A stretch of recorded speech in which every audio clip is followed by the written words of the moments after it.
The struggle is real.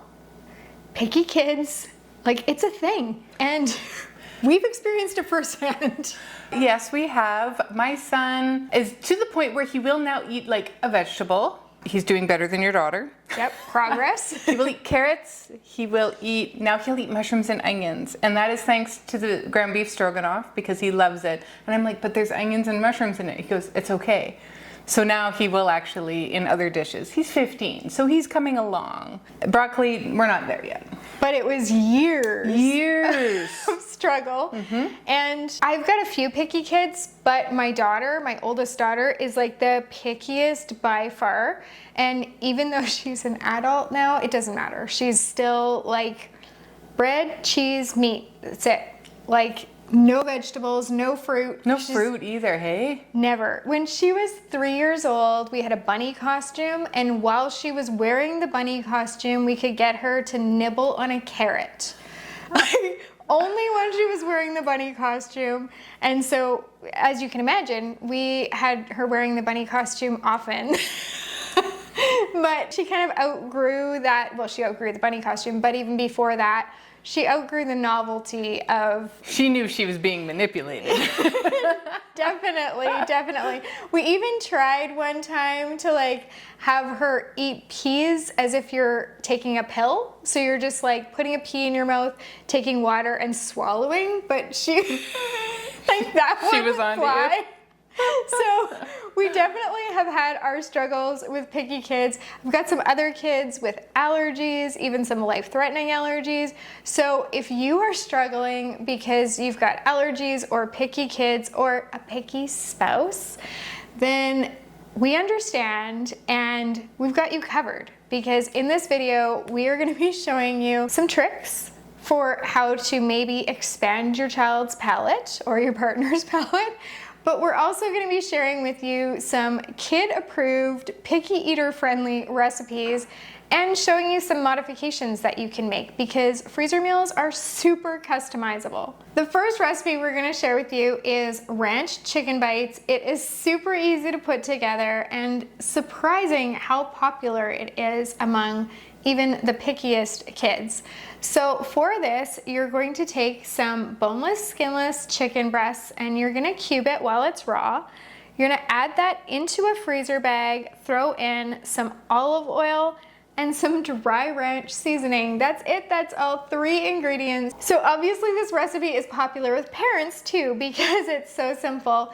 Then you're gonna toss all of that together in your freezer bag. You're gonna get as much air as you possibly can out of there, because when you're doing freezer cooking, air is what causes your freezer burn. You're gonna seal it up and you're gonna get this one into the freezer. Now, this cooks up so fast on the day you go to cook it. You just throw this into a skillet once it's thawed and you just cook it up until the chicken's no longer pink. So in really minutes, you've got your chicken done. And now here's the great part. There's so much you can do with these. You can make them into wraps. You can put them on pizza. You can actually just take the chicken and dip it in some more ranch dressing. You can have them eat it plain. You can have them dip it in ketchup. Dip is a very popular thing for some picky kids and others not. We know. Texture issues are one of the main reasons kids are picky, actually. And so for some, they love the dip, and for others, that is like a deal breaker. So however you can get this into your kiddo, whether it's in a pita, in a wrap, in a chicken salad sandwich type situation, or just plain and just have them dip it, this is a great one. Would also be great in the muffin tins that I used to make my kids, the muffin tin lunches. So in each compartment you put something separate. And this could be, the chicken could be in one compartment, and then you could have some other things in other compartments. Now you could put veggies if they'll eat veggies, but even just like some crackers and cheese. And the great thing about a muffin tin is that nothing has to make sense. It doesn't have to go together. It doesn't have to make sense. You could do like a C is for chicken, cheese, crackers. What else is with the C? Carrots. Carrots, there you go, if they'll eat carrots. So, you know, whatever you decide to do, this one is so simple and it's pretty kid friendly. I think that's really great. And when you got to the chicken salad sandwich, that's where I'm like, that is often what we do. We do that with leftover chicken anyway, but lots of times I'm looking at all of this beautiful cooked chicken in the fridge, and I'm like, oh, this is gonna make a really great chicken salad sandwich. Now, if I'm making it and my son is eating it, I don't put in the onions and the celery that make it really good, because he won't eat it then. And I miss the crunch. Right. I put halved purple grapes in mine, which my kids love, but I have to make a separate bowl for the one that won't eat fruit, because there's no way she's gonna even though you could pick the grapes out. But I know, if you're watching this video, you get me. Yes. You understand? And there's a point that you cater it to. And then now that he's old enough, if I'm making something that he is completely not going to eat, he is welcome to make his own food. Right. You know. He's old enough He's to... never starved a day in his life. He'll be fine. This recipe is cheeseburger quesadillas. These are fun to make. These are fun to eat, and that is part of the charm of them, and they will be a hit at your house, I promise. We're going to take our flour tortillas and we're going to sprinkle some shredded cheese and some cooked and cooled ground beef just on half of the tortilla, and then we're going to add a little bit of relish. We're going to fold it over onto the other half of the tortilla, and then we are going to lay these flat on a cookie sheet that has some parchment paper on it. And then once that's loaded up, we're going to put that in the freezer and freeze these solid, laying flat. And the reason we do that is so that they don't stick together when they are eventually put into your freezer bag. You can lay parchment paper in between them if you don't want to do the lay flat and freeze sort of scenario, but this works best for us. And then when you go to cook these, you can cook them from frozen or from partially frozen. They're great in the skillet. They're easy to do in the oven. They're also nice to do in the air fryer. We just give them a little drizzle or a brush with some olive oil, and man, they just puff up and brown up, and they're so good and really a hit. And if you want to make it even more kid-friendly, you can mix together some ketchup and mustard if your child likes ketchup and mustard. If they don't, go ahead and just do ketchup or whatever, but then you kind of have this dipping sauce, and you can, instead of dipping these in a salsa, which is definitely not as picky kid friendly, then you can dip them into this ketchup mustard sauce that you can make and have it on the side. And again, a lot of kids just like the whole dipping thing, and sometimes they'll be willing to try something just because they get the experience of dipping it. Now, you might have a child that you know will not touch relish with a 10-foot pole. You can omit the relish on some of them and not on others. What you can do for that is I take a knife and I put an R on the ones that have relish in it on the tortilla. Now, you don't want to go all the way through the tortilla. You just kind of score it? Yes. Neat. And when it cooks up, you'll see the R. And then you know which ones have the relish in them. Yeah, and which ones don't. Right on. Yeah. Keeping with the cheeseburger theme, we've got our cheeseburger sliders, and these ones are such a hit. These are great even to bring to a potluck, to have for a kid's birthday party. They are great to bring camping. Actually, all of our slider recipes work really well for camping because you can reheat them even over the fire, because you make them right in the foil tray, which is super, super handy if you're if it's a take and go kind of situation. So if you're gonna be going to someone's house and you know that your child is not gonna eat anything they serve, you can offer to bring something, and you can pull these out of your freezer and bring them with you, and then you know that they've got something to eat. So to make these cheeseburger sliders, what you're gonna do is, in a bowl, you're gonna mix together some cooked and cooled ground beef, some minced garlic, minced onion, Worcestershire sauce, salt, and pepper. Then, in a small bowl, you're gonna mix together some mayo, ketchup, and mustard. Then what you're gonna do is you're gonna take your tray of buns, you're gonna slice it lengthwise, you're gonna put the bottom down into a foil tray or casserole dish. You're gonna spread that mayo mixture all over both sides of the buns, and then you're gonna sprinkle that bottom half that's in your tray with some shredded cheddar cheese. Next, you're gonna spoon your meat mixture over top of that cheese, and then you're gonna lay out some sliced pickles. Again, if your child will not eat pickles, you could skip that, or you could put pickles on just half of this so that some people can enjoy the pickles and those that don't eat pickles can skip it. Then you're gonna sprinkle the rest of that cheddar cheese on top of the pickles, replace that lid on the buns, and you're gonna brush the top of the buns with some melted butter, and you're gonna sprinkle this with everything bagel seasoning so that it is just one of the most amazing things you've ever eaten. Then you're gonna top that with foil and get it into the freezer. When you go to bake this, you just thaw it, bake it in your oven. This one, it bakes up so quickly, 10 to 15 minutes. You can pull these apart or you can slice them to make it a little bit easier to grab each bun out. These are gonna be like ooey gooey. They're so, so good. Super popular. And really, truly kid-friendly. If your kids will eat a cheeseburger, chances are they'll be willing to try these cheeseburger sliders. And again, you can make those adaptations with the no pickles on half or no pickles on the whole thing. At my house, it would be, the pickles are fine. Could we ease up on the onion or no onion? But again, Definitely. You are the one making this. You can customize this however you need. If you are making this for adults and you want to make it into a flamethrower, throw some hot sauce in there.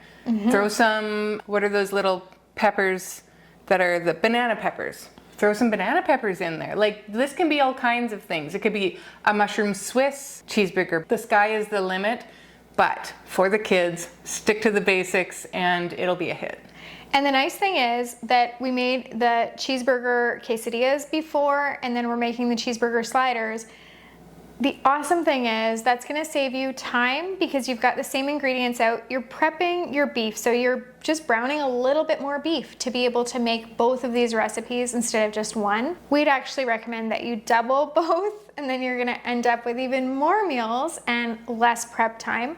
But also it saves you money because you're able to buy that ground beef when it's on sale, buy it in bulk, and then use it over multiple recipes. So because these share some of the same ingredients, it's super, super fast to put them both together on the same day, which is what we would definitely recommend. When Charlotte told me that we were going to be making a Big Mac salad, I first of all thought, you're crazy, this is freezer meals, but we do have salads. And then once I read the recipe and once she explained it to me, it made total sense. It's the topping. Obviously, you can't freeze the lettuce with any sort of success if you wanted to eat it later. But this is so fresh tasting, and it's, you know, it's got all the elements of a Big Mac. It really, really does. So here is this Big Mac salad freezer meal recipe. Take some shredded cheese and we're going to add it to a medium-sized, quart-sized freezer bag. We're going to set that off to the side.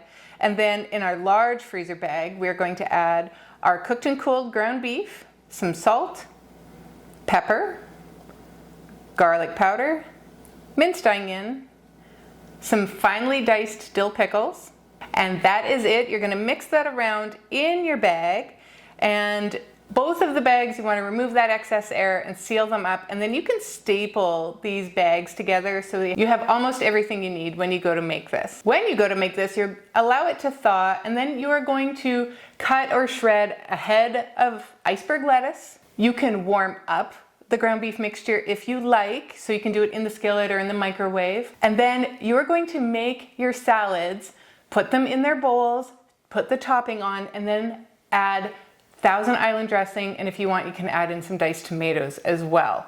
Or you could put this in one big bowl and add everything in so everybody can scoop it out, but it's gonna fall to the bottom, so it's one of those nicer ones to dish it out individually, and then it's quite pretty too, and really interesting. Yeah, and if you want to be more authentic to the Big Mac, you can sprinkle a little bit of sesame seeds, because then you've got your sesame seed bun, like your homage to the sesame seed bun. Or even some croutons. Totally. There's nothing saying that you can't. And yes, it tastes like a Big Mac. So our recommendation for this one, because, you know, lettuce is one of those things where some kids love it, some kids hate it. We're gonna say for this one that you do set it out as a station where everybody can build their own. Now, there's a lot of reasons for that. First is because if you've got some kids that'll eat the tomatoes and other kids that won't, then they can customize theirs. But also, you've got kids that don't eat lettuce or tomatoes, they can just have the meat. That's no problem. They can sprinkle some cheese on there and they can still feel like they're eating what everyone else is eating. But the nice thing about assembling it is when you do things that way, you give your kids this feeling that they have some control over what they're eating. And it's really, really important. It's one of those things that will open the door for them to want to try something because they can just try like the tiniest little amount.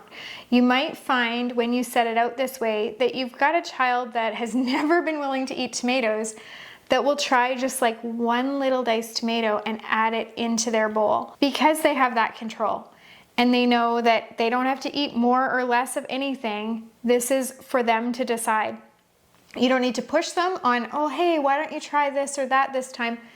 You just set it out for them. And honestly, over time, when you give kids more control over what they're eating, they'll surprise you. They will try things that they haven't been willing to try in the past. It's not going to happen the first time that you set out this Big Mac station. But if you continue to make these kinds of opportunities for your kids to play a little bit more of a role in what they're eating and in putting things together even, because we'll talk a little bit later about getting them involved in the cooking can also help them to be less picky. But when you give them those opportunities, you'll find that over time, they can become a little bit less picky. And then of course, because it's Big Mac salad, the whole McDonald's. It's got a McDonald's connotation. I have a funny story, kind of in the same vein. Probably 2 years ago, my son, the picky one, was at a friend's house and his mom texted me and said, I think we peer pressured him into eating corn on the cob for the first time. Has he never really had corn on the cob? And I'm like, he has not had corn on the cob.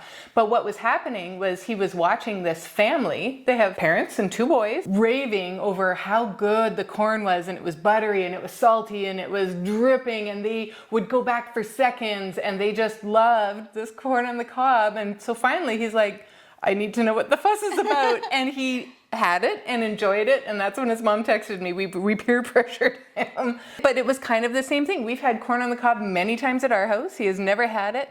He knows what it is. He knows what's involved. But it was finally when he saw somebody else enjoying it so much, he's like, well, maybe I'll give it a try. Right. It's funny. And sometimes other people can be the catalyst. And he also ate spinach at a friend's house because they served a spinach salad with their meal, and he ate it to be polite. And he didn't die. He didn't, remember Calvin and Hobbes? Sometimes he would like and fall over and die at the table and pretend. He didn't have an adverse reaction and it was okay. So after that, he's like, I think I like spinach, but only at their house. Right. But he likes corn at your house now. Like, yes, he will eat corn on the cob at my house. Corn at your house. So you never know what might be the catalyst to get them to try eating something. And so putting it out this way for them can be really, really good. And along those same lines, we do recommend that whole kind of like eating bar, serve yourself type of scenario kind of as often as you can create it in your home. One of the ways you can do it is you can have a leftover night every week so that you take out everything that's left over in the fridge, set it out, make a little buffet, and then they can take what they want. Again, it might be something they weren't willing to eat during the week, but when it's offered to them as part of like a lot of different options, they might be willing to take just the tiniest little bit and put it on their plate. So the leftover night is a really good way to do that, especially if you present it like a buffet.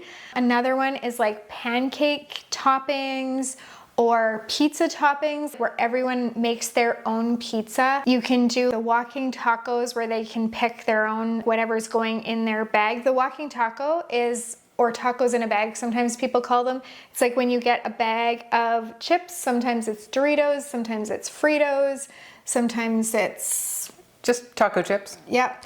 And you open the bag and you put all of the ingredients that you would have in a taco in there. You close it, you give the bag a little bit of a shake so that it coats everything. So you literally have everything you would have in a taco right in there. And then you give your kids a fork and they walk around and eat this taco in a bag. Perfect for camping, also great for kids' parties.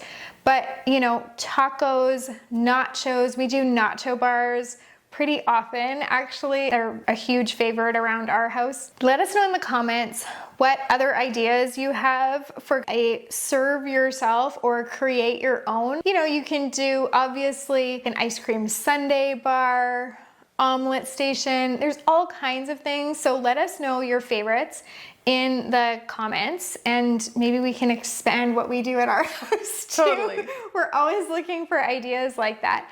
And since we're talking about taco bars and walking tacos, I'm gonna share with you our very simple taco meat recipe. We love having this in the freezer kind of at all times. I would say we almost always have it. And if I don't have it, it is something that I will make on my own. Like if we've used up our bags and I still want tacos, I will happily make up. It's quick to put together, and because it's so popular and it goes a long way, it's just a really great one to have. So we definitely make this one in between freezer meal sessions. So into your large freezer bag, you're gonna have your browned and cooled ground beef, some minced onion, tomato sauce, chili sauce, taco seasoning, and some shredded cheddar cheese. You're gonna mix that all together in the bag. You're going to get out your excess air, seal it, freeze it. This one is a really thin, flat bag, so it thaws very, very quickly on the day you go to make it. Once it's thawed, you can heat it in the skillet. You could even microwave it if you were really in a pinch. You can heat it in your slow cooker.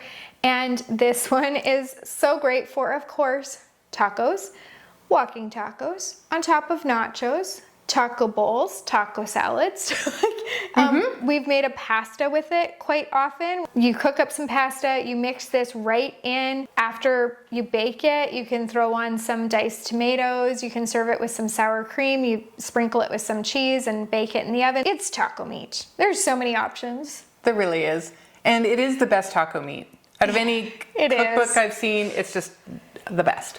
If you have a picky eater in your house, then I'm going to implore you to consider freezer meals. Honestly, they're going to become your new best friend because not only is it going to save you so much time and having to think about dinner and all of the mental load that is involved with that and all the grocery trips and all the planning, and it's going to save you money. There is no doubt about that, but it's also going to save you frustration. Yes. Right? Yes. Because if you are the parent or the spouse of a picky eater, then there comes a little bit of resentment and frustration along with that because you're like, I'm working hard to try to feed you and you're making this very difficult for me. Now, obviously, that's not their intention, but it can be frustrating. It really can be. And then there is the school of thought of you will eat what I put in front of you. But it kind of works against what Charlotte was saying earlier about, you know, not having any choices and being more confident in the things that you try. And the resentment is also there, but maybe on the other side. So this is a way, even just putting those onions in a separate bag and putting them in your freezer, and then you just add them in after you've dished up. Like there's ways around it that you can still get those things in your meal that you can, you know, avoid feeding them to somebody, especially for allergies. Absolutely. When it comes to picky eating, I wouldn't say that I was as far in the camp of you're gonna eat everything I put in front of you, or like I was never quite in that camp fully, but I was a little bit more on like you have to try a bite or you have to at least be willing to try a few bites, or, you know, that was early in my parenting days. And then, you know, we have 2 biological kids and then we adopted 5 kids, and all 5 of the kids that we adopted have special needs. But even though the special needs are different, one thing they all had in common was sensory processing disorder. So you can't really fight that. You're gonna butt heads forever. It's not a choice for them. Like if they've got sensory issues and it's textures that are causing them to be unable, not unwilling, but unable to eat certain things, you can't fight that. No, and when there's 5 of them, you're quite ganged up on. And so you have to pick your battles, and that's fair. Yeah. Completely fair. So I really moved over into the camp of like, let's make this successful for everyone. Let's make it not so that I'm a short order cook and I'm cooking everyone separate meals every night. I don't believe in that. But also, how can we make it so that I feel successful and they also are able to expand their palate and feel confident and excited about what they're going to eat and not afraid that I'm going to force them to eat something. Like our picky daughter still has this, like I would say she would go so far as to say traumatic, which might seem like an exaggeration, but her sensory issues are quite extreme. And she was in like a church Sunday school class type thing, and there was one of the teachers in there forced her to eat a strawberry, like force fed her, like put it in her mouth. And she was just bawling and she was like, and now she's like afraid of strawberries, not just afraid to eat them. She's like afraid of seeing strawberries. So, you know, I'm definitely more in the camp of like, let's help everyone succeed. And for me, freezer meals have been the way to do that because I'm able to not feel resentful. I'm able to not feel like a short order cook. My kids are still able to have a wide variety. My kids who are not picky are able to eat like really interesting, awesome food. They have really well expanded palates. Yes. Thanks to you and thanks to how we cook. And if you've ever taken a look through our list of recipes, we have over 450 recipes in the club and almost as many on the website. And just take a look through. There's a wide variety of things that you would not think would be freezer meals. It really is there, and the sky's the limit. And I was able to make those internationally inspired meals and all of that for my other kids, but always have single serve portions or other things that were just a quick reheat for me for the kids that were pickier. So then I'm not feeling like I'm really making multiple meals because I'm not. I made everything all together weeks ago, months ago, and I'm just heating things up. So freezer meals have been the answer for me. They've been the answer for you. They have. And if you want to see if they're the answer for your situation and for your family, then we invite you to check out the Freezer Meals 101 Club. We're going to put the link in the description below. In the club, you can actually type in kid-friendly. And it'll populate our most kid-friendly meals. Now, there's a lot of pizza-related stuff in there. I'm just going to tell you right up. That's true.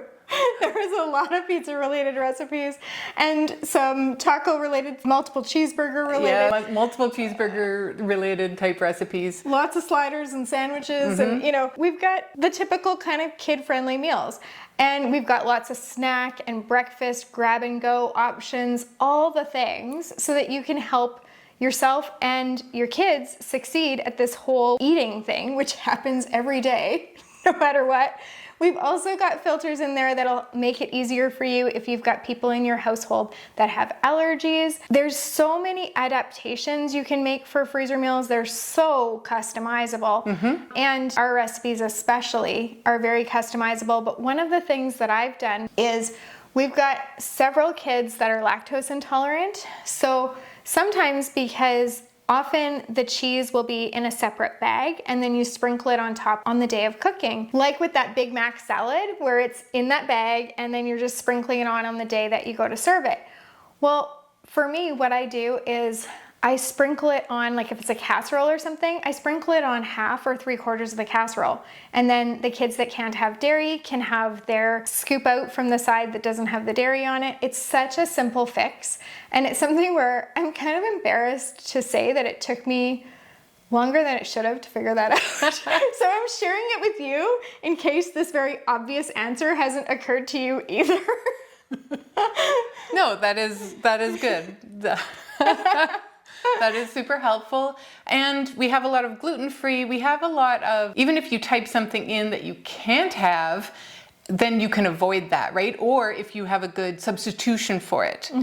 And even a lot of our recipes, we're finding a lot of people are able to even substitute things to make them into vegetarian recipes. And we're getting a lot of feedback of, hey, you know what? This is really good with this kind of, sausage or whatever. I found that yesterday in a comment of, I use this with vegetarian sausage, and she even gave the brand name of. It's so helpful. It's so helpful. So there's comments below these recipes of what other people have tried and what they like or don't like, but almost all of them are like, we really love this.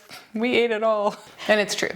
So what could be more kid-friendly than sloppy joes? And let me tell you, there are a lot of ways that you can make into sloppy joes something. There's sloppy joe bites, there's sloppy joe casserole, there's regular sloppy joes that are just, sloppy joes on your open-faced bun. And we even have a barbecue chicken sloppy joes that's made with the ground chicken. So delicious. My so kids delicious. prefer that. Yeah, you said to that. the ground beef one. Yeah. And very, very good. Oh yeah, they're so good. And there's a million ways to do it. And all of it is this chorus of moving parts to get food into the child. So true. It is so true. It's like if you're playing a game, like the end, what's the end game? Getting food into. That's the final boss. Right. You got to beat the final boss. I'm going to give you this recipe for the sloppy joe casserole. And honestly, make it tonight and make two so that you put one in your freezer and you can have the one and freeze the other for later. Man, it's just so good. And what you're going to love about this especially is we're cooking the pasta ahead of time, so it's all done. It's all done. You really just need to heat it and eat it. Okay, so here we go. We're going to cook our rotini pasta. Now, we always suggest you undercook by a minute or two from what it says in the package directions. If you cook it to like al dente or a minute over, it's gonna go mushy because we're gonna cook it again in the oven, right? So you wanna undercook it just a little bit, drain it and rinse it and set it aside. And we're also going to put some shredded cheese in a medium quart-sized bag and set that to the side. Then we're going to take that cooked and cooled pasta. You're going to add your pasta into your bag, and then we're going to add in some browned ground beef, some diced onion, some minced garlic, some diced green pepper, tomato sauce, ketchup, Worcestershire sauce, chili powder, and salt and pepper. You're going to mix this around as best you can in your bag, which might be a little bit tough because it's going to get pretty full in there. You're going to get that excess air out and seal it up and then staple that cheese bag right to it. And like Charla said, when we go to make this, we're going to possibly put cheese just on half if you have, somebody at your house that can't eat cheese or won't eat cheese. They do exist. I know an adult that will not eat cheese. I do too. And it's like, boy, when you're having pizza night, you are a pain in the butt because you are hard to cook, to get around. But you know what? We all have our things. We all have our things. Miss Coconut. I won't eat coconut. I know. We're back to the casserole. We're going to freeze this in the bag. When we go to cook this, when we're going to eat it, we're going to allow it to thaw. We're going to just empty that into a greased casserole dish. And then we're going to top it with some cheese, or not, or half. And we're going to bake it uncovered for 20 to 25 minutes in a 375 oven. Bang. It is done. And yes, I do have a problem with coconut. And what that allowed me to do was to be more empathetic towards my son who doesn't like certain things. Right. Because I used to say, oh, I'm not picky, I'll eat anything. But that is not actually true. And it's especially not true with desserts because I won't eat carrot cake, I won't eat cheesecake, I won't, if it has coconut in it. You don't like fruit mixed with things. Oh, and they make, and sometimes they'll make like those cheeses that have like the apricots in them. Ugh. Why would you wreck the apricot and wreck the cheese? I don't even like flavored coffee. I realized I'm quite picky. Hazelnut coffee, get out of town. I can't. The longer I know you, the pickier I get. We've known each other a long time, but the more I realize that you're picky. And I don't eat beef. These recipes, I've had them because I use a fake ground beef and I make the meals with that. But I don't eat beef, so that makes me kind of picky. And then I have allergies like celery She's and allergic broccoli to celery. and Do you know how bananas. much stuff has celery in it that we would make that has celery in it? That'd be so good with celery in it. So Yep. there are sometimes things that I will add celery to mine and not to hers. And there are also times where I've forgotten and added celery to hers and taken that one home too because she can't have it. And she says it's an accident. Right? It is true. I am firmly in perimenopause, and sometimes you just, bloop, why did I do that? I know that that's yours, but it happens. Yeah, I am picky, and my husband goes through phases. I used to say he will eat anything as long as it's not burnt. But right now he's having a lot of trouble with pasta, and I don't know why. And sandwiches. Like, who doesn't eat sandwiches? He said he ate 12 years of sandwiches going to school, and if he never ate another sandwich again, he would be happy. And if they bring in food to work, it's often Subway. And so he gets sick of Subway. I worked at Subway, and I never got sick of Subway. I could eat a sandwich every day. I love sandwiches. And you and I make such good sandwiches because we put all the toppings. Things. Now, Yeah. he eats my sandwiches. Right. Like, when I make a sandwich for him at home, he will eat it because it's a good sandwich. It's got the exciting ancient grain bread and, you know, I'll slather some guacamole on it. It's a good sandwich. He'll eat it, but yeah, you can't entice him. We all have our food quirks. I don't think I've met anyone that will eat everything because people will say, well, I'm not picky and I don't have any allergies. I'll pretty much eat anything except mushrooms. Or, you know, like whatever it is. They'll be like, except, or they'll say, I'll eat anything. And then you go somewhere with them and they're like, oh, no.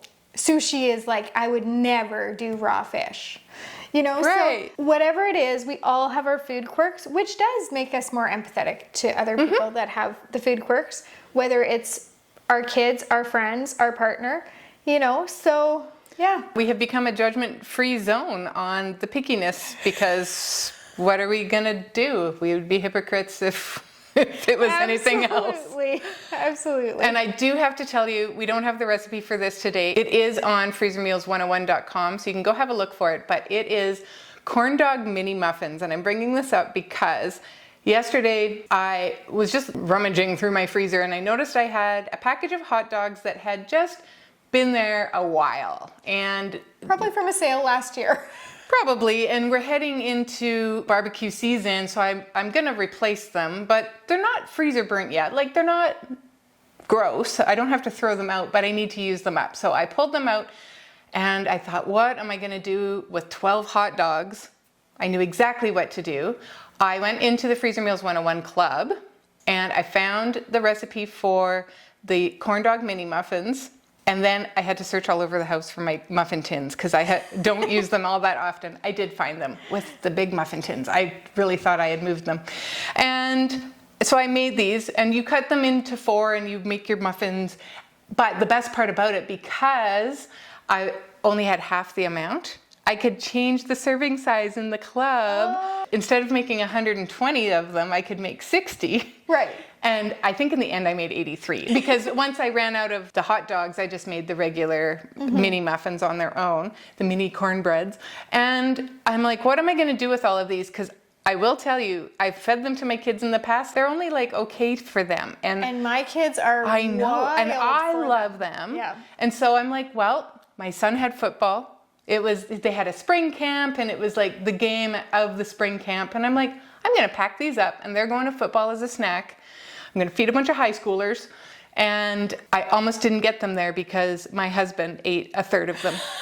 He's like, why don't you make these? And I'm like, because the kids they're not in love with them. You need to make these more often. And I'm like, well, I guess I will now. Yeah. So they're bite-sized, they're snacky, they're good to go. Almost all kids love them. They're great for school lunches. They're great for lunches. They're great for Yeah. after-school snacks. You can eat them cold. You could warm them up a little bit. They transport nicely. They were in my container. The container came back empty. Hungry football high schoolers. Yeah, that was a given. They're gone. My daughter dips them in, my middle daughter, she dips them in ketchup. Oh, I would dip them in mustard. Mm-hmm. Well, it's like a corn dog. I put Yeah. mustard on a corn dog. Oh, that totally makes sense. Yeah, and they were great. But go look up the recipe. They're not in this batch today, but I did have to tell you about them because they are kid-friendly, and it makes a million of them. And if you have some hot dogs that are getting ready for the pit, you know, that's a good way to use them up. My oldest daughter, who is the pickiest, she does have some recipes that she loves and she will eat them again and again and again and again. And some of them I actually just keep on hand. And now that she's old enough, she can cook them up herself as long as I've got them in the freezer. And those ones I keep in individual sizes. Like the lemon pepper chicken, I've just got the one raw chicken breast with the lemon pepper seasoning. Again, like Christy said, you can adjust the serving size in the club, so I'm able to adjust what goes on there, although I make a whole bunch at a time, so I would be more likely to toggle that serving size up than down. But I separate them into individual quart-size freezer bags, and then she can just pull one out and cook it up like whenever she wants. I also keep little tiny bags of taco meat for her because she will eat ground beef pretty much anytime. I also keep just cooked ground beef for her. So I do have some things. But her all-time favorite recipe that she could eat morning, noon, and night, 365 days a year, actually maybe 364, because she does have a few Christmas things she likes, is our tater tot casserole. Not one of our fancy ones, because we have several tater tot casserole recipes, but our like run-of-the-mill, really probably not the healthiest tater tot casserole. But it's so good. It is good. For this, you're gonna put some cooked and cooled ground Italian sausage. You can do spicy or mild into a quart-size freezer bag. You're gonna get the air out of that and seal it. Then you're gonna mix together some mushroom soup, evaporated milk, paprika, salt, and pepper. You're gonna put some frozen tater tots into a large freezer bag. You're gonna pour that sauce over top. You're gonna take as much air as you can out of that bag. It's a little bit harder to get the air out of the bags when things are lumpy, like the tater tots, and when they're frozen already, but just do your best. And then you're gonna staple that bag of sausage onto your large bag, because on the day you make this, you thought, or even partially thought, you can still cook it from, then you're going to spread your Italian sausage down on the bottom of your casserole dish. You're gonna throw the bag of tater tots in sauce on top of that. You're gonna bake this in the oven. Bake it uncovered so that the tater tots get a chance to crisp up, and then you serve it. You can have it with hot sauce, with ketchup, you can have it plain. Again, it's not gonna win any awards for being the most nutritious meal on the planet, but it is probably more nutritious than a drive-through. You know what's going in here, and of course it's a fraction of the cost. So there's that. And it's calories. So if you have a child that hardly eats, you're just happy to get them fed. Absolutely. And you're dealing with a toddler at the moment. And has he had a chance to try this? He has not had yes, he has. He has had the tater tot casserole. He also enjoys it. He loves some of our soups that we've made with the frozen hash browns. We have a baked potato soup using frozen hash browns, and then we have a potato and ham soup. Loves them both more than the tater tot casserole. So he actually likes soup in general, which is kind of strange for a toddler. And he's our second pickiest eater. So like, it wasn't bad enough the first time around. Now I have to go through it again. But I feel like I've learned a lot over the years. I'm way more chill about it. So I'm not worried that he's gonna starve or he's not gonna get enough nutrients. Like, I know, I've seen how this all plays out in the end. And he's actually, you know, he's getting a little bit more adventurous. We're always really surprised by what he'll eat because he likes spicy. So it shocks everyone. The spicier the better, really. He's only complained maybe once that something was too spicy and it surprised us, but he likes curries. Yeah. He you know, it's odd. Stuff with high flavor. Yes. This is high flavor. It is. Well, the mushroom soup, right? And the Italian sausage. And the Italian sausage. And you pick the spicy. Yes, I do. My family usually used to have the mild, but now that my kids are older, they can handle the spicy, and my husband and I like spicy, so it's good. Yeah, he loves the Marry Me Chicken orzo pasta, and I like that the orzos are so tiny, you don't have to cut them up for him, so he can actually just eat it himself. But he's at that stage, and I'm sure if you are the parent of a picky eater, you can completely relate. Let me know in the comments if this is your situation too. But sometimes he'll eat something and he'll eat like 2 or 3 bowls of it. A great example is the seafood curry. Yeah. Like he'll eat 2 or 3 bowls of it and then he won't eat it again for like 2 months. You know, same with the ground beef curry. He loves that one. He won't eat the peas in it, but he'll eat the carrots in it. But he won't eat carrots in anything else. But then he won't eat it again. So every time I'm like, we found the secret. We have the recipe that he will eat. No. That's so funny. So I know, it's just like a common frustration. Bananas. They go through bananas. They eat all the bananas until one day they're like, we're done eating bananas. And now I have so many bananas for banana bread because I'm still on the buying bananas train. I'm like, wait a minute, this is like the 3rd bunch I've thrown in my freezer. Right. And I guess the kids aren't eating bananas. I guess we're done eating bananas for now. So I should go home and make about 4 loaves of banana bread. It's so true. I think it's like a relatable parenting thing. It's just true. Across the board. Mm-hmm. So if you have been a mom in the 21st century and you've had access to the internet, you have heard of chicken hurry. It is so simple. And if you haven't, you know, now you have. It is so simple. It's 5 ingredients. It's really delicious. Again, probably not the healthiest recipe that we have. There's no vegetables in this, but your kids will eat it. I promise you. And you will like it too. It's actually really, really good. So into our bag, we're going to add our boneless, skinless chicken thighs. We're going to add in some ketchup, a bit of water, some brown sugar, and a bit of onion soup mix. We're going to mix that around right in the bag. It makes its own sauce. We'll get that excess air out and seal it up and freeze it. When we go to cook this, we will let it thaw, and then you can cook this in the oven, in the skillet. It barbecues nicely. You could do it in the air fryer. There's all kinds of ways that you can cook this chicken. Charlotte has made the leftovers into soup with great success, even though it's quite sweet. You're thinking, that's a weird chicken to put in soup. It is just fine. And I put all the leftover sauce into the soup. You have an old video of you making this. I do. It's like a frugal video or something about how to stretch your dollar, and it was making soup. And man, is this good. They will just disappear. My favorite way to cook it is in the skillet. The sauce in it then gets rich looking, and it's very appetizing, and it's just darn good. I think of chicken hurry as like a gateway chicken. Yeah. Because if you have kids that haven't been willing to try chicken, unless it's a chicken nugget or even that they don't want to try, and it's not uncommon for kids to not want to try chicken or really any meat. If you've got that in your house, then chicken hurry is a great one to get them started with. It's like dipping their toe in, and once they try and love it, they're more willing to try other chicken recipes.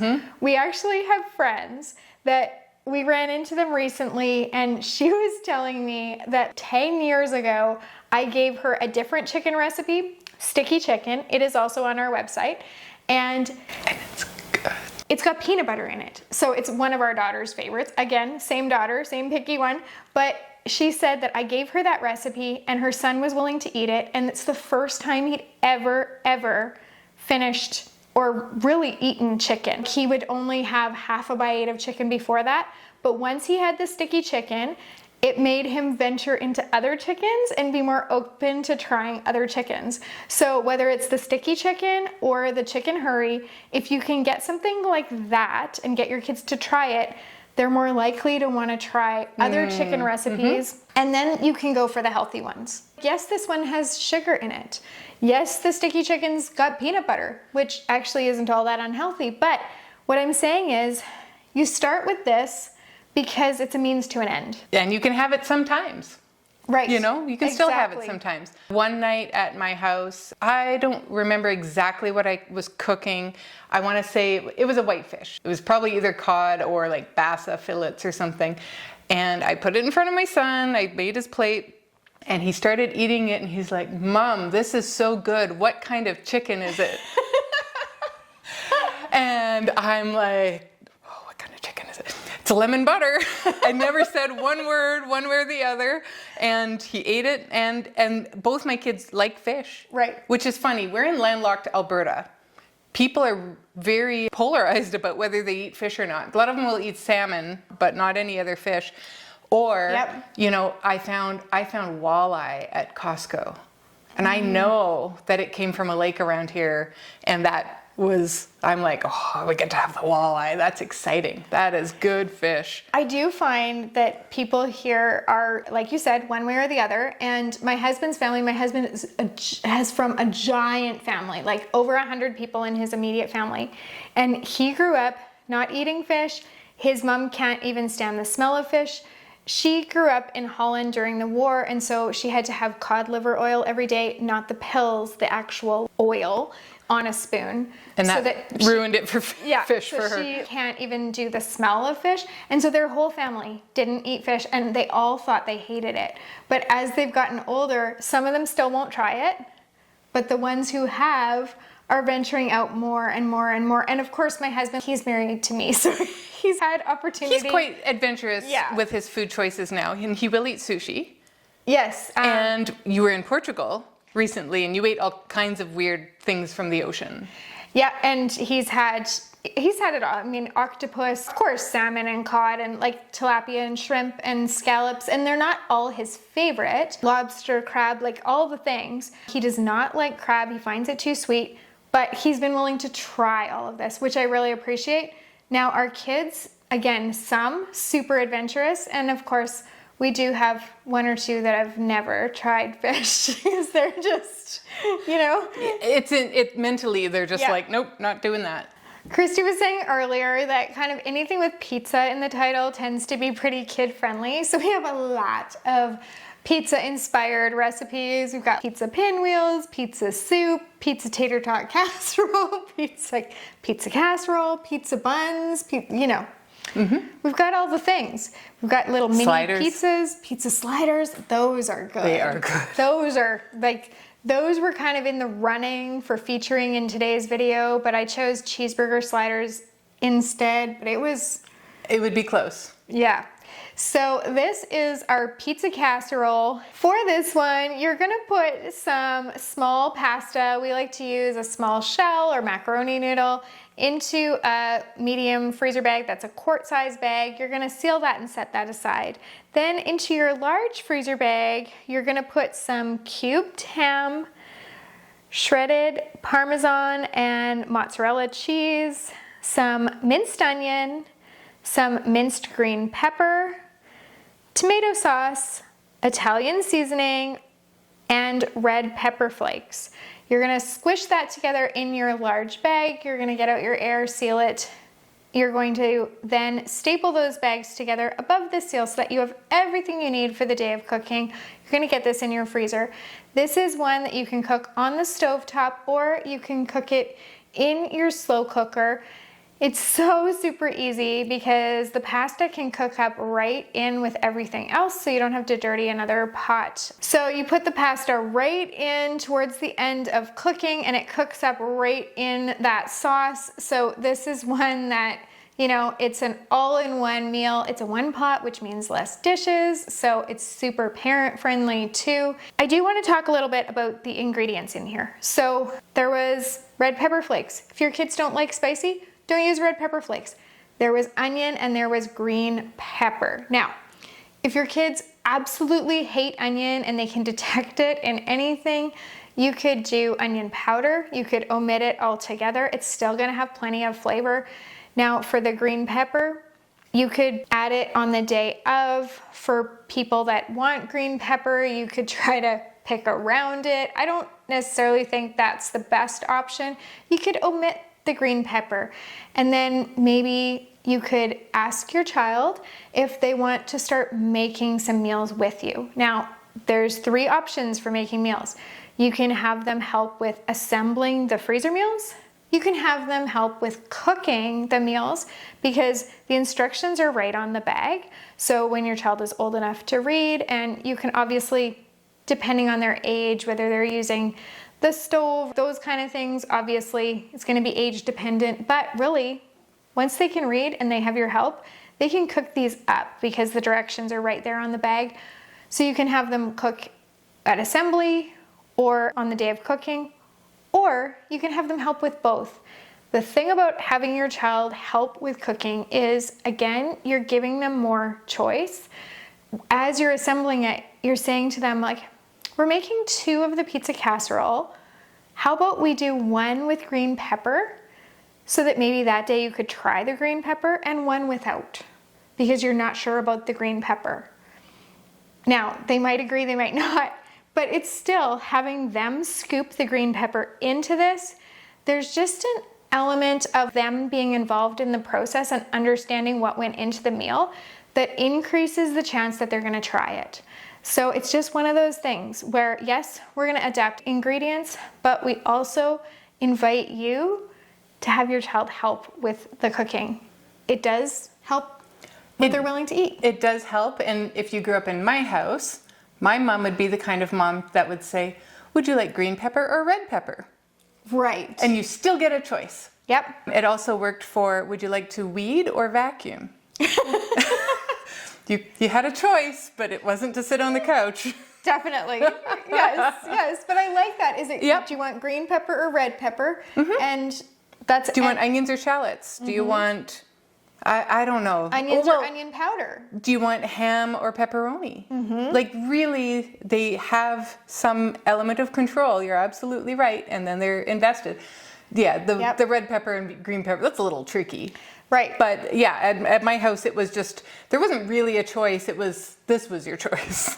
Right. But even having them come to the grocery store with you and being able to see things, or going to the farmer's market, or going to the garden and picking Going things. to the garden and picking it. Like, the more you can involve them in the food, the more likely they are to eat it.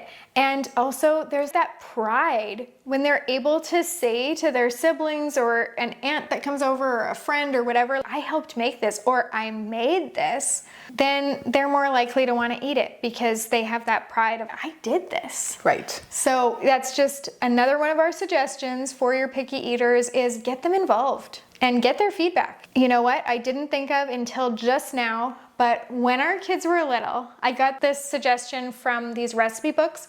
If you've watched us for a while, then you know I love the Sandy Richard recipe books. And on each page, there's a spot that says their family's rating out of 10. And then there's a blank spot for your family's rating. And so we would, when we tried a new recipe, we would go around the table and everybody would vote. And then I would calculate the votes and divide it by the amount of people and put our rating. And I have them written in on the pages. That is awesome. It's great. It's great. And they all get a say. Yep. They all get a say. And I gave some meals to a friend. We were doing a big clean out, and you were out of meals and I wasn't for some reason. It's usually the other way around. And I gave them to my friend and I said, some of these, I need to know what your family thinks of them. And he said, okay. And he would give me, do you remember this? Yeah, he would text you. He would text me everybody's rating. He's like, but I wanted to change it up a bit, so I'm making it out of 9. And so I thought, thanks a lot. But he's like, this one's too spicy for this kid, but this kid thought it was great. And this kid, you know, it was really helpful feedback, but also they talked about it as a family, and it was really, really great. The funniest thing that happened with that whole session was, his wife phoned me one day and said, what kind of rice did you put in the African Thai curry? The African Thai, is it Thai curry? stew. Stew. And I said, there's no rice in the African Thai stew. Like, I didn't put any rice in there. And she said, we have rice in ours. And I'm like, not the one that I made. And it was a mystery at their house for a while. The husband had put some in. He's like, oh, they had made some and he had it left over. He's like, the rice would go nice in here. And he added it in. And so then when her parents were over and the dad asked, what kind of rice is this? And she's like, I don't know, I'll find out. And then I'm like, there's no rice in that. It was funny. It was cute, but they were always game. Yes. And it's good discussion around the table. So have your whole family vote. because again, you're giving them a little bit more autonomy, a little bit more say in what they're eating. And seriously, sit down. We've got a club member that going into summer is sitting each of her 3 kids down with her, like one at a time, and going into the Freezer Meals 101 Club, and she is allowing them to create their own meal plan, and then they're the ones that are going to cook those ones with her. And I just think that's so brilliant. First, teaching them great skills, not only how to cook, but also how to meal plan. I think she's gonna take them through the whole process, like going grocery shopping, What goes into it?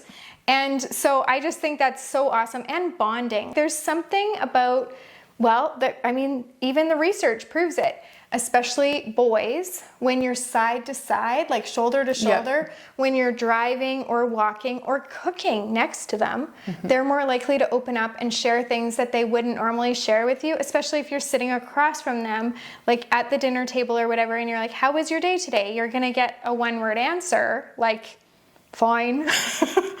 But if you're cooking with them, when you're busy, you're doing things, and you're right. This shoulder to shoulder business, especially with boys, it's kind of magic. It's like a secret elixir, and suddenly they're like spilling all the things and telling you things and you're just kind of holding your breath a little bit, going, "Oh, I'm so lucky. I'm so grateful that I get to be part of this and get to hear and be like really in their life."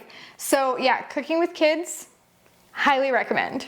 So something Charlotte alluded to earlier was it's always nice to make meals into muffin tins because it gives you such variety. Well, we actually have Meatloaf Muffins that we make into the muffin tins, and they are great because they are individual size. It is a grab and go. You could take it for lunch. You just need to warm it up easily in the microwave because we cook them ahead of time and then we freeze them.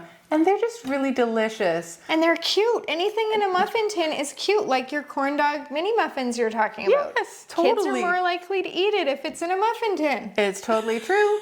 And this one is a 5-star recipe. It definitely has a high rating in our club. So that means other families have thought that, hey, this is working for our family. So that's really great. And it's also nice for empty nesters and people living alone because, again, you can cook it and get it into your freezer and just take out what you need. You get a bit of variety in your diet, and that's really, really great. We made them into little individual servings, like TV into trays, microwave safe containers, and that they had the mashed potatoes on the one side and 2 of these on the other, and that was so popular. It was so popular, and it was cute, and it's just a little bit of extra work to make those, but it's so worth it in the end.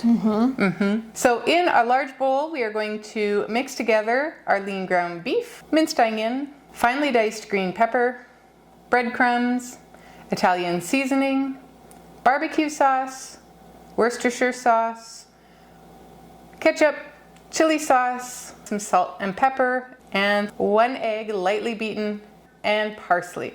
Mix this all around. You can use your hand, you can put a glove on, you can use a spoon. I have even used my stand mixer and done this. And mix it all together. And then we're going to add the meat into the muffin tins and bake them in the oven at 425 for 23 to 25 minutes. Allow them to cool and pop them out. And throw them in your bag, get the excess air out. Again, it's a little tricky when you're dealing with something as lumpy as Meatloaf Muffins, but do your best and get it into your freezer. When you go to cook this, allow it to thaw, and it's a simple reheat. You could do it in the oven, but man, the microwave, it's fast. And like we said, if you wanted to incorporate this into other little dishes, it is really, really great to do that. If you have leftover mashed potatoes or something, you can just have the nicest little lunch ever. And you can do the meatloaf cupcakes where you make the mashed potatoes as icing on top. And then that's another way to like get your kids to eat them because it's a cupcake. So that kind of leads me into our next point, which is make it fun. I know it's a little bit of extra work to make it fun, but doing something in a muffin tin or taking out some cookie cutters and cutting the sandwiches into shapes or cutting the cheese or the cucumber or whatever into shapes. I have a lot of those little mini cookie cutters, and I know it's extra work, and I know that you know, you could also say, well, someday they're not going to have somebody that, but, well, no, but they grow up really fast, and they're going to remember that their mom cut their Yes. cheese into little stars. They are, and they're more likely to eat it. And another thing that makes it so that they're more likely to eat something is if there's a dip. Now again, we talked about this earlier, how with some kids, they love the dip, other kids hate the dip. So if you have one that doesn't like the dip, avoid it.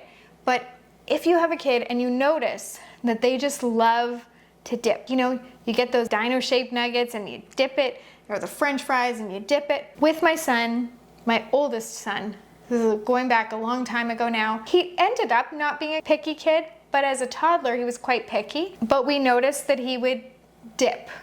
So if I made him pancakes, he didn't want the syrup on them, but he wanted to dip the pieces and then eat it. Or if it's like the fries or the whatever. So we turned everything into dip. So I mean, yes, ranch is kind of an obvious, but if we made beef stew, I would separate it so that the sauce from the stew was like over in a different bowl. And then the stew components, the potatoes and the carrots and the stew meat was over here, and he could take each one and dip it into Adorable. the dip. And he thought it was awesome, and I was able to get him to eat things that he wouldn't normally eat. I just had to be a little bit more creative about, you know, what I was going to use as the dip. So it's just like, watch your child, see what they are willing to eat, and then see if there's ways that you might be able to expand that just by using those same kind of principles and widening it. Because the point with picky eaters is first, like Christy said, to get them to eat anything, and second, to slowly expand their horizons. And if you're able to do it in gentle ways that are fun and that help your relationship with them instead of making it a constant battle, then this is something that you really can conquer and get through. Because I can tell you, I am in the midst of it right now with the picky toddler, but I also am on the other side with my picky daughter who's an adult, and she's still picky. It didn't magically disappear. No. But now she's responsible to feed herself. I said to my friend not very long ago, we were talking about being picky. It's her husband that doesn't eat cheese. About her son, she said, he refuses to eat broccoli. And it's always a fight to make him eat broccoli. He was 17 years old. And I said, honey, you got to start working on other angles here, because do you think he's going to turn 18 and be 20 and living on his own and saying, man, I should be eating broccoli because my mom said so. I said, Right. Start working with him now of what vegetables he does like. And quit forcing the kid to eat the broccoli. 17. Right. He's not going to like broccoli. No, like, that ship has sailed. It's not going to happen. And she's like, I'm so glad we get to talk about parenting things with you, because sometimes it is just a little bit of different perspective. I am all about autonomy. Yep. And I could just feel, I remember sitting at the table having to eat something that I didn't want. And if there was another option, if there was a different choice about it, I would have felt differently. So I was just thinking about him and this broccoli. He's not going to like it. With the broccoli. No, and it's like with the Brussels sprouts, there's a certain percentage of the population where Brussels sprouts actually taste different to them than they taste to people who like Brussels sprouts. Like they taste completely different. And it's some kind of an enzyme that you have or you don't have. Or, Cilantro is the same thing. yes, it tastes like soap or it doesn't. It doesn't taste like soap to me, but I don't like it. And that's But, okay. Yeah, and that's fine. It's just not my favorite. But I'll still make guacamole with it because guacamole is supposed to have it and it needs it in there. it does. But when a lot of our recipes are like, sprinkle cilantro on top, I'm like, nope. I'm good. Not in your house. No. But it's one of those things where if you have someone that won't eat cilantro or won't eat Brussels sprouts, it might be because it tastes really different to them than what you're experiencing. So with you forcing them to eat it, that's never going to end well. So Well, maybe she'll text me someday and say he likes broccoli. my husband did start liking olives as an adult. I think it was like, Me and too. he hated them as a kid. Yeah, me too. They were so strong tasting and there was a bitterness to them. Yeah. And I read somewhere that your taste buds change every 7 years. And so occasionally I'm like, I wanted to like olives. I don't know why I wanted to, but I would try them every once in a while and be like, no, not ready. But eventually, and now I like all kinds of olives. Yep. I didn't used to like gravy when I was a kid. When you were talking about I didn't like to have the gravy on the mashed potatoes, and I don't really like mashed potatoes, so. No wonder you don't like mashed potatoes if you don't have gravy. Even with, I like to have the gravy now, it makes the mashed potatoes better, but yeah. But as an adult, that is something I like that I didn't when I was a kid, so it happens. He loves them now, actually. Yesterday, because he got back recently from a trip to Turkey, he made a spread for me in the morning of his interpretation of a Turkish breakfast, which was quite unique. Yeah. And it did involve 3 kinds of olives.